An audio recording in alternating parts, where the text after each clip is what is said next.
Nah, PBAK di kantor DPR nanti, jangan main-main sama UIN. Ya, 50 orang kami di dalam dipukuli, ada kami mundur, nggak ada jam 3 malam baru kami pulang. Ini UIN. Jangan coba-coba remehkan. Hari ini kami minta kepada Bapak Polisi tolong hargai juga. Nah, mana tadi pihak-pihak DPR tolong menghargai kamu.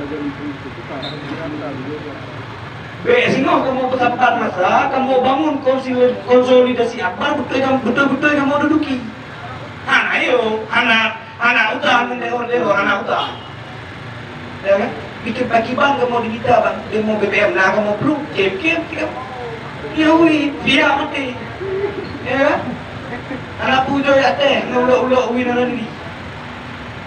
Makanya kamu nggak. Mahasiswa, hidup! Hidup mahasiswa! Hidup! Hidup rakyat Aceh! Hidup! Hidup rakyat Aceh! Hidup!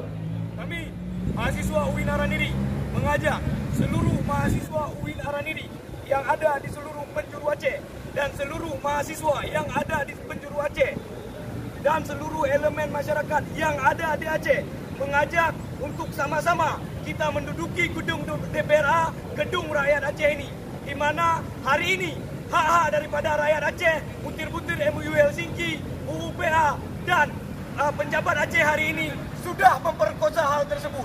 Kami mahasiswa UIN Araniri mengajak setelah maghrib kita sama-sama menduduki gedung rakyat ini.